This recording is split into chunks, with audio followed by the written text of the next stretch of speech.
Dracula by Bram Stoker. First published 1897. Chapter 1. Jonathan Harker's Journal. Written in shorthand.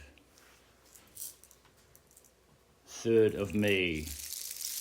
Bistritz.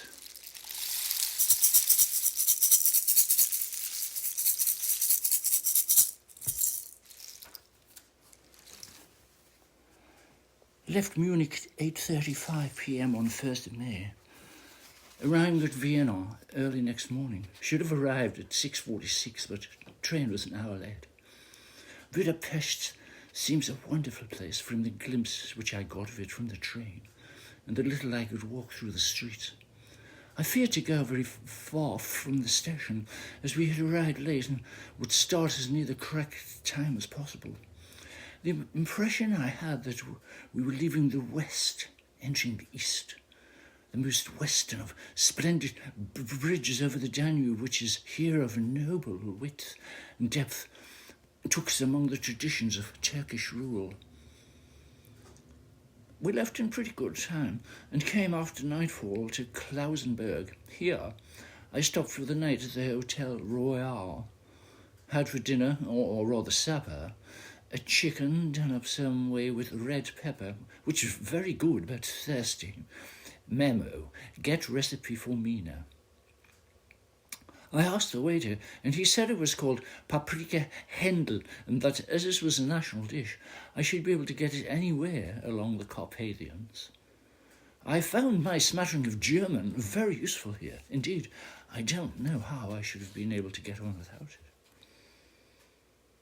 Having some time at my disposal, when in London, I had visited the British Museum and made search among books and maps in the library regarding Transylvania. It had struck me that some foreknowledge of the country could hardly fail to have some importance in dealing with the noble of that country.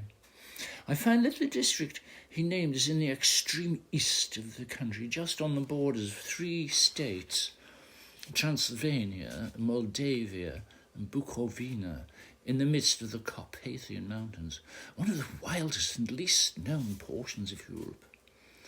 I was not able to light on any map or work giving the exact locality of the castle Dracula, as there are no maps of this country as yet to compare with our own ordnance survey maps. But I found that Bistritz, the post town named by Count Dracula, is a fairly well-known place. I shall enter here some of my notes, as they may refresh my memory when I talk of my travels with Mina. In the population of Transylvania, there are 4 district nationalities. Saxons in the south, mixed with them the Wallachs, who are the descendants of the Dacians, the Magyars in the west, and the Zizgelis in the east and north. I am going among the latter, who claim to be descended from Attila and the Huns. This may be so, for when the Magyars conquered the country in the 11th century, they found the Huns settled in it. I read that every known superstition in the world is gathered into the horseshoe of the Carpathians, as if it were the centre of some sort of imaginative whirlpool. If so, my stay may be very interesting. Memo, I must ask the Count all about them. I did not sleep well, though my bed was comfortable enough, for I had all sorts of queer dreams. There was a dog howling all night under my window, which may have had something to do with it. It may have been the paprika, for I had to drink up all the water in my carafe and was still thirsty. Towards morning I slept and was wakened by the continuous knocking at my door, so I guessed it means been sleeping soundly then.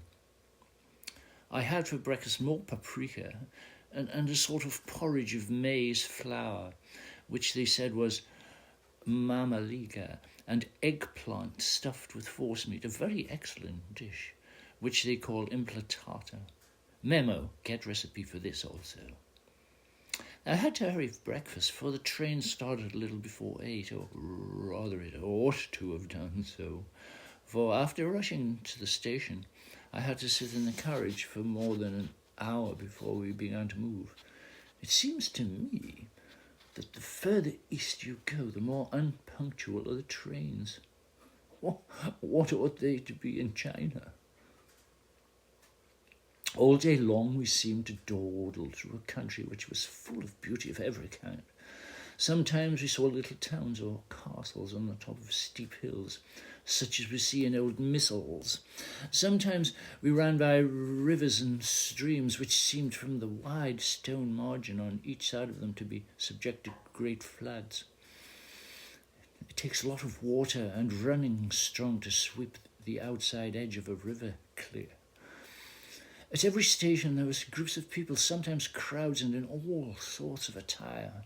Some of them were just like the peasants at home, or those I saw coming through France and Germany, with short jackets and round hats, homemade trousers. But others were very picturesque. The women looked pretty, except when you got near them, but they were very clumsy about the waist. They had all full white sleeves of some kind or other, and most of them had big belts with lots of strips of something fluttering from them, like the dresses in a ballet, but of course petticoats underneath.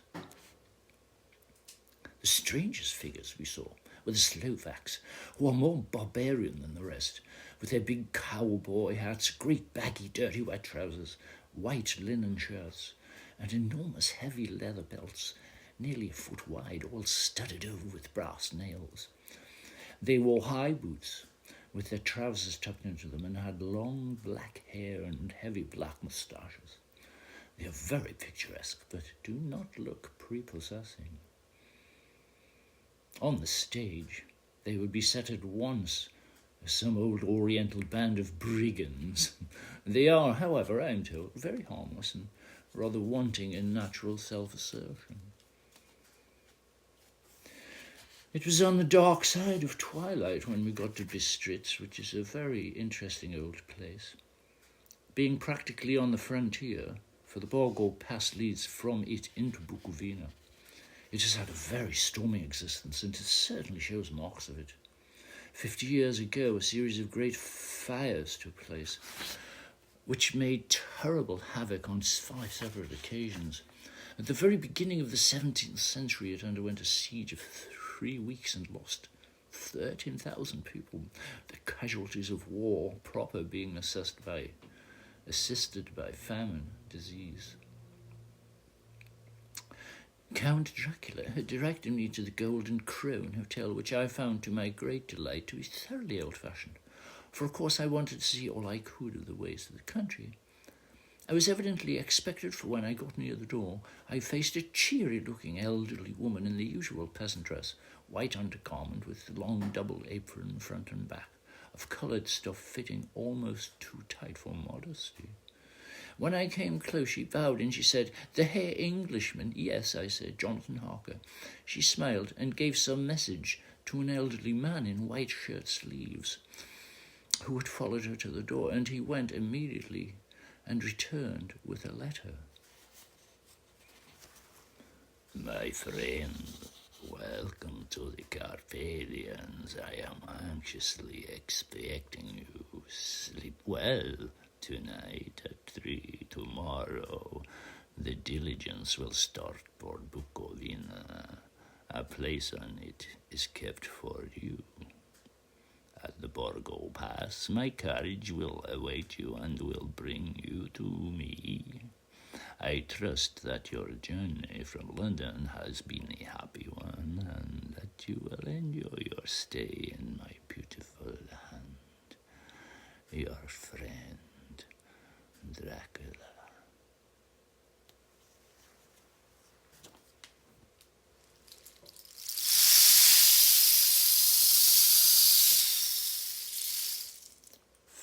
May 4th. I found that my landlady had got a letter from the Count, directing him to secure the best place on the coach for me. But on making inquiries as to details, he seemed somewhat reticent and pretended that he could not understand my German. This could not be, because up till then he had understood it perfectly. At least, He answered my questions exactly as if he did. He and his wife, the old lady who had received me, looked at each other in a frightened sort of way. He mumbled out that the money had been sent in a letter and that it was all he knew, and when I asked him if he knew Count Dracula and could tell me anything of his castle, both he and his wife crossed themselves and, saying that they knew nothing at all, simply refused to speak further. It was so near the time of starting that I had no time to ask anything else, and it was all very mysterious and not by any means comforting.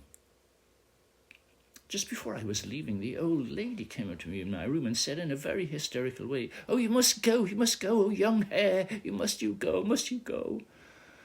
She was in such an excited state that she seemed to have lost her grip of what German she knew and mixed it all up with some other language which I did not know at all. I was just able to follow her by asking many questions, but when I told her that I must go at once and that I was engaged on important business, she asked again, "Do you know what day it is?" I answered that it was the 4th of May, and she shook her head as she said again, "Oh, yes, I know that, but do you know what day it is?" And on my saying I did not understand, she went on, "It is the eve of St. George's Day. Do you not know that tonight, when the clock strikes midnight, all the evil things in the world will have full sway? Do you know where you are going, what you are going to?" She was in such evident distress that I tried to comfort her, but without effect. Finally, she went down on her knees and implored me not to go, at least to wait a day or two before starting, which was all very ridiculous, but I did not feel comfortable. However, there was business to be done, and I could allow nothing to interfere with it. I therefore tried to raise her up and said as bravely as I could that I thanked her, but my duty was imperative and that I must go. She then rose and dried her eyes, and taking a crucifix from her neck, offered it to me.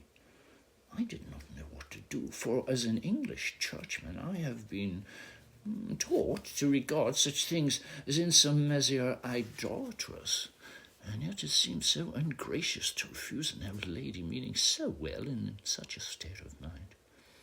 She saw, I suppose, the doubt in my face, for she put the rosary round my neck and said, "For your mother's sake," and went out of the room. I'm writing up this part of the diary whilst I'm waiting for the coach, which is, of course, late, and the crucifix is still round my neck. Whether it is the old lady's fear, I do not know, but I'm not feeling nearly so easy in my mind as usual. If this book should ever reach Mina before I do, let it bring my goodbye. Here comes the coach.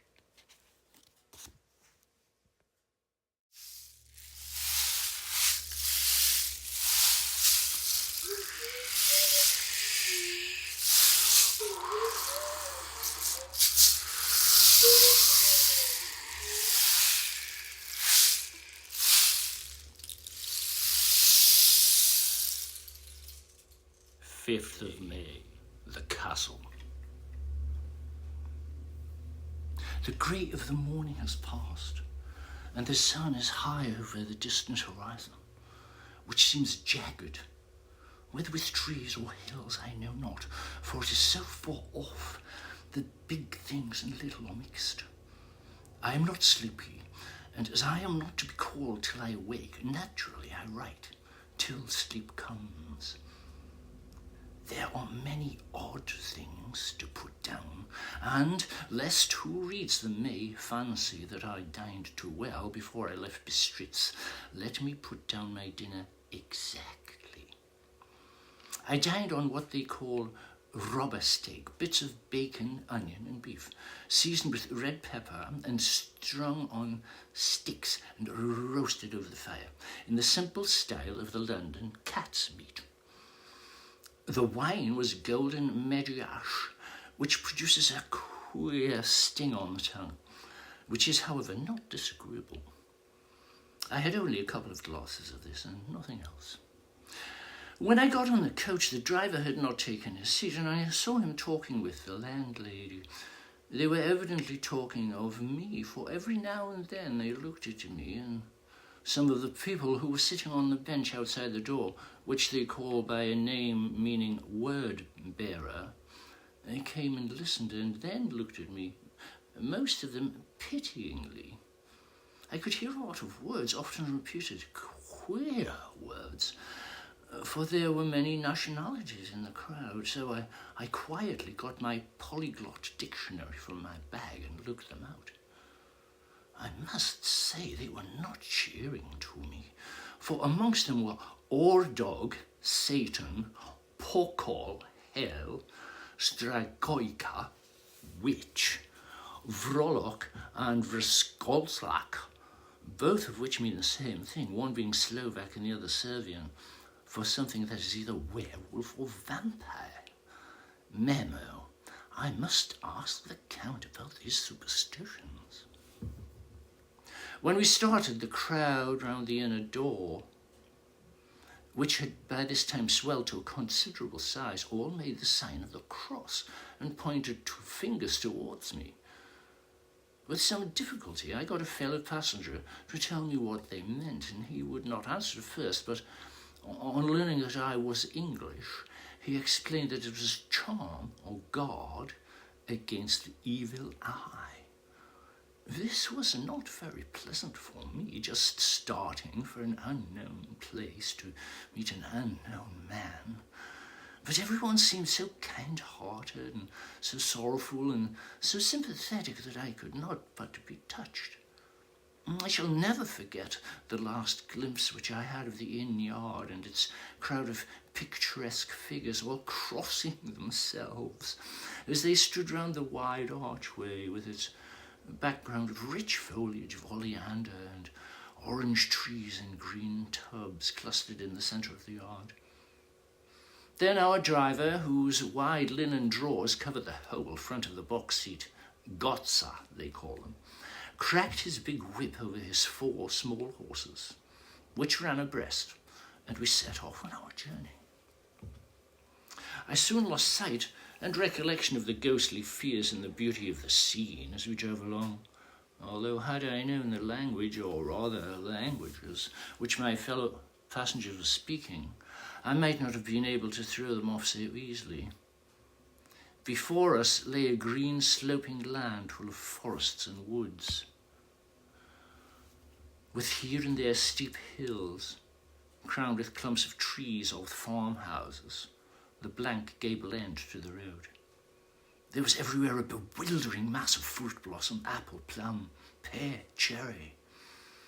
And as we drove by, I could see the green grass under the trees spangled with the fallen petals. In and out amongst these green hills of what they call here the Mittelland ran the road, losing itself as it swept round the grassy curve, or was shut out by the straggling ends of pine woods, which here and there ran down the hillsides like tongues of flame. The road was rugged, but still we seemed to fly over it with a feverish haste. I could not understand then what the haste meant, but the driver was evidently bent on losing no time in reaching the Borgo Prund. I was told that this road is in summertime excellent, but that it had not yet been put in order after the winter snows. In this respect it is different from the general run of roads in the Carpathians, for it is an old tradition that they are not to be kept in too good order. Of old, the hospodars would not repair them, lest the Turk should think that they were preparing to bring in foreign troops and so hasten the war, which was always really at loading point. Beyond the green swelling hills of the Mittelland rose mighty slopes of forest, up to the lofty steeps of the Carpathians themselves. Right and left of us they towered, with the afternoon sun falling full upon them, bringing out all the glorious colours of this beautiful range, deep blue and purple in the shadows of the peaks, green and brown where grass and rock mingled, and an endless perspective of jagged rock, pointed crags, till these were themselves lost in the distance, where the snowy peaks rose grandly. Here and there seemed mighty rifts in the mountains, through which As the sun began to sink, we saw now and again the white gleam of falling water. One of my companions touched my arm as we swept round the base of a hill and opened up the lofty, snow-covered peak of a mountain, which seemed, as we wound on a serpentine way, to be right before us. "Look, isn't Zek, God's seat!" And he crossed himself reverently. As we wound on our endless way and the sun sank lower and lower behind us, the shadows of the evening began to creep around us. This was emphasized by the fact that the snowy mountain top still held the sunset and seemed to glow out with a delicate, cool pink. Here and there we passed Czechs and Slovaks, all in picturesque attire, but I noticed that goiter was painfully prevalent. By the roadside were many crosses, and as we swept by, my companions all crossed themselves. Here and there was a peasant man or woman kneeling before a shrine, who did not even turn round as we approached, but seemed in the self-surrender of devotion to have neither eyes nor ears for the outer world. There were many things new to me. For instance, hay ricks in the trees, and here and there very beautiful masses of weeping birch, their white stems shining like silver through the delicate green of the leaves. Now and again we passed a lighter wagon, the ordinary peasant's cart, with its long snake-like vertebra, calculated to suit the inequalities of the road. On this was sure to be seated quite a group of homecoming peasants, the Czechs with their white, and the Slovaks with their coloured sheepskins, and the latter carrying lance fashion their long staves with axe at end. As the evening fell, it began to get very cold, and the growing twilight seemed to merge into one dark mistiness, the gloom of the trees, oak, beech, pine.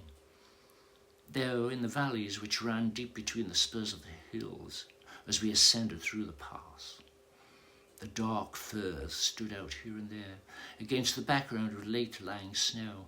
Sometimes, as the road was cut through the pine woods that seemed in the darkness to be closing down upon us, great masses of greyness, which here and there bestrewed the trees, produced a peculiarly weird and solemn effect, which carried on the thoughts and grim fancies engendered earlier in the evening, when the falling sunset threw into strange relief the ghost-like clouds which amongst the Carpathians seemed to wind ceaselessly through the valleys. Sometimes the hills were so steep that, despite our driver's haste, the horses could only go slowly. I wished to get down and walk up them, as we do at home, but the driver would not hear of it. "No, no," he said, "you must not walk here, the dogs are too fierce." The only stop he would make was to light his lamps.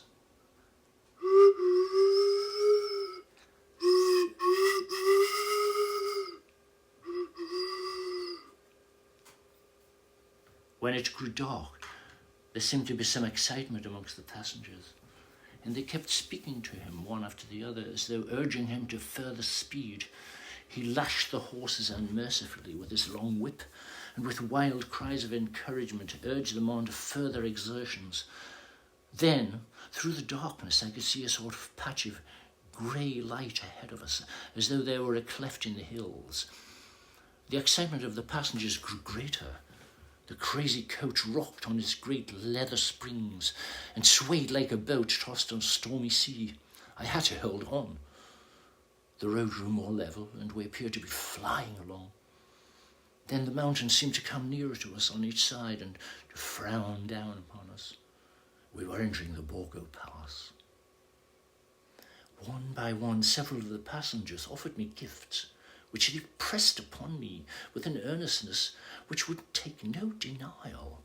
These were certainly of an odd and varied kind, but each was given in simple good faith with a kindly word and blessing, and that strange mixture of fear-meaning movements which I had seen outside the hotel at Bistritz, the sign of the cross and the guard against the evil eye. Then, as we flew along, the driver leaned forward and on each side the passengers, craning over the edge of the coach, peered eagerly into the darkness. It was evident that something very exciting was either happening or expected, but though I asked each passenger, no one would give me the slightest explanation. This state of excitement kept on for some little time, and at last we saw before us the pass opening out on the eastern side. There were dark, rolling clouds overhead, and in the air the heavy, oppressive sense of thunder. It seemed as though the mountain range had separated two atmospheres, and that now we had got into the thunderous one. I was now myself looking out for the conveyance which was to take me to the Count. Each moment I expected to see the glare of lamps through the blackness, but all was dark. The only light was the flickering rays of our own lamps, in which steam from our hard-driven horses rose in a white cloud. We could now see the sandy road lying white before us, but there was on it no sign of a vehicle. The passengers drew back with a sigh of gladness, which seemed to mock my own disappointment. I was already thinking what I had best do when the driver, looking at his watch, said to the others something which I could hardly hear. It was spoken so quietly and in so low a tone. I thought it was an hour less than the time. And then turning to me, he said in German, worse than my own, "There is no carriage here. The Herr is not expected after all. He will now come on to Bukowina and return tomorrow or the next day, better the next day." Whilst he was speaking, the horses began to neigh and snort and plunge wildly, so that the driver had to hold them up. Then, amongst a chorus of screams from the peasants and a universal crossing of themselves, a calèche with 4 horses drove up behind us, overtook us, and drew up beside the coach.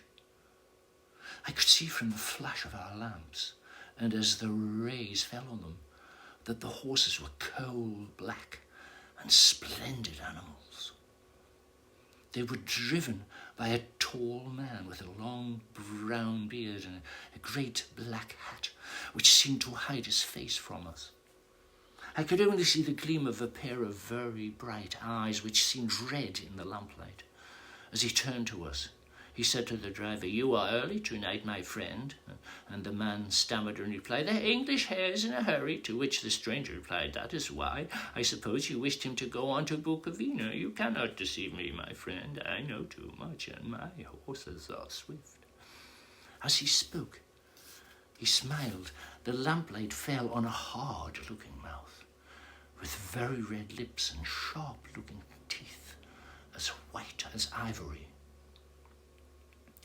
"Give me the Herr's luggage," said the driver, and with exceeding alacrity my bags were handed out and put on the calèche.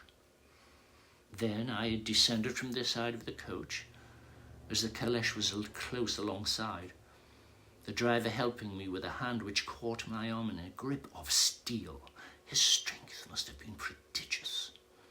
Without a word, he shook his reins, the horses turned, and we swept into the darkness of the pass. As I looked back, I saw the steam from the horses of the coach by the light of the lamps, and projected against it the figures of my late companions, crossing themselves.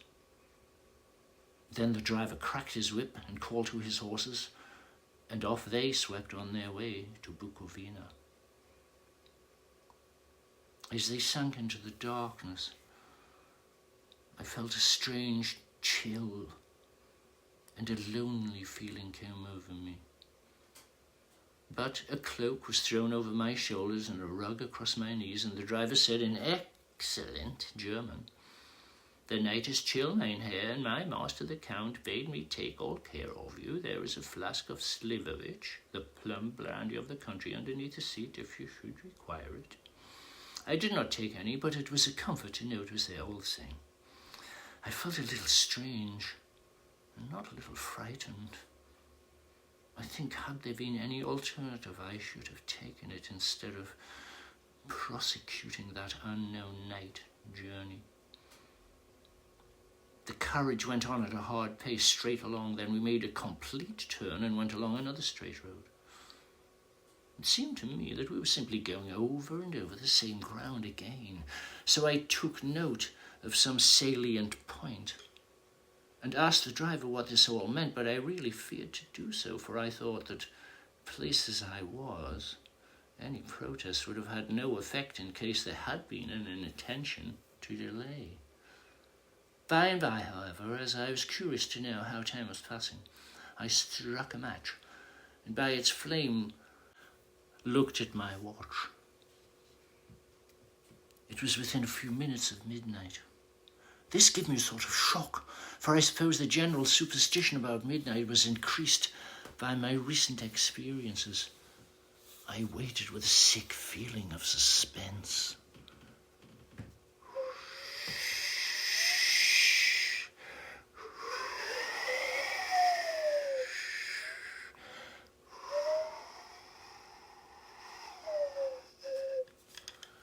Then a dog began to howl. Somewhere in a farmhouse far down the road, a long, agonized wailing, as if from fear.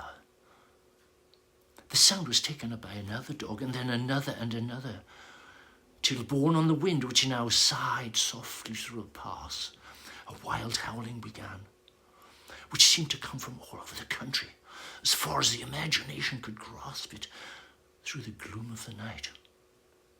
At the first howl, the horses began to strain and rear, but the driver spoke to them soothingly, and they quieted down, but shivered and sweated as though after a runaway from a sudden fright. Then, far off in the distance, from the mountains on each side of us, began a louder and a sharper howling, that of wolves, which affected both the horses and myself in the same way, for I was minded to jump from the caleche and run, whilst they reared again and plunged madly, so that the driver had to use all his great strength to keep them from bolting. In a few minutes, however, my own ears got accustomed to the sound, and the horses so far became quiet that the driver was able to descend and to stand before them. He petted and soothed them and whispered something in their ears, as I have heard of horse tamers doing, and with extraordinary effect, for under his caresses they became quite manageable again, though they still trembled. The driver again took his seat, and shaking his reins started off at great pace. This time, after going to the far side of the pass, he suddenly turned down a narrow roadway which ran sharply to the right. Soon we were hemmed in with trees, which in places arched right over the roadway till we passed us through a tunnel, and again great frowning rocks guarded us boldly on either side. Though we were in shelter, we could hear the rising wind, for it moaned and whistled through the rocks, and the branches of the trees crashed together as they swept along. It grew colder and colder still, and fine powdery snow began to fall, so that soon we were all around us, covered with a white blanket. The keen wind still carried the howling of the dogs, though this grew fainter as we went on our way. The baying of the wolves sounded nearer and nearer, as though they were closing round on us from every side. I grew dreadfully afraid, and the horses shared my fear, but the driver was not in the least disturbed. He kept turning his head to left and right, but I could not see anything through the darkness. Suddenly, away on our left, I saw a faint flickering blue flame. The driver saw it at the same moment. He at once checked the horses, and jumping to the ground, disappeared in the darkness. I did not know what to do, the less as the howling of the wolves grew closer. But while I wondered, the driver suddenly appeared again, and without a word took his seat and resumed our journey. I think I must have fallen asleep and kept dreaming of the incident, for it seemed to be repeated endlessly, and now looking back, it is like a sort of awful nightmare. Once the flame appeared so near the road that even in the darkness around us I could watch the driver's motions. He went rapidly to where the blue flame rose. It must have been very faint, for it did not seem to illuminate the place around it at all. And gathering a few stones, formed them into some device. Once, there appeared a strange optical effect.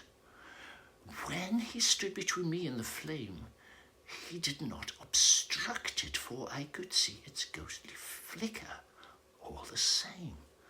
This startled me, but as the effect was only momentary, I took it that my eyes deceived me, straining through the darkness.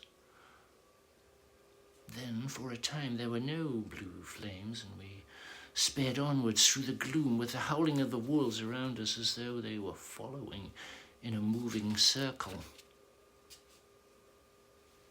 At last, there came a time when the driver went further afield than he had yet done, and during his absence the horses began to tremble worse than ever, and to snort and scream with fright. I could not see any cause for it, but the howling of the wolves had ceased altogether. But just then the moon, sailing through the black clouds, appeared behind the jagged crest of a beetling, pine-clad rock. And by its light I saw around us a ring of wolves with white teeth and lolling red tongues, with long sinewy limbs and shaggy hair. They were 100 times more terrible in the grim silence which held them than even when they howled. For myself, I felt a sort of paralysis of fear.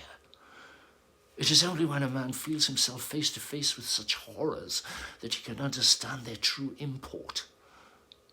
All at once the wolves began to howl, as though the moonlight had had some peculiar effect on them. The horses jumped about and reared and looked helplessly round with eyes that rolled in a painful way to see. But the living ring of terror encompassed them on every side, and they had perforce to remain within it. I called to the coachman to come, for it seemed to me that our only chance was to break out through the ring and to aid his approach. I shouted, beat the side of the caleche, hoping by the noise to scare the wolves from that side, so as to give him a chance of reaching the trap. How he came there I know not, but I heard his voice raised in a tone of imperious command, and looking towards the sound, saw him stand in the roadway.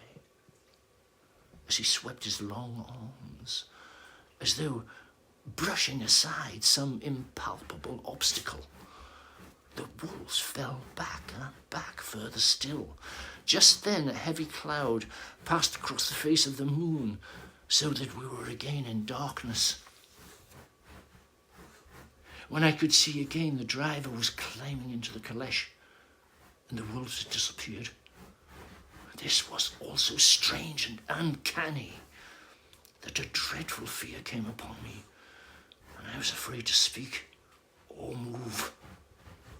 The time seemed interminable as we swept on our way, and now in almost complete darkness, for the rolling clouds obscured the moon. We kept on ascending, with occasional periods of quick descent, but in the main always ascending. Suddenly I became conscious of the fact that the driver was in the act of pulling up the horses in the courtyard of a vast ruined castle, from whose tall black windows came no ray of light, and whose broken battlements showed a jagged line against the moonlit sky.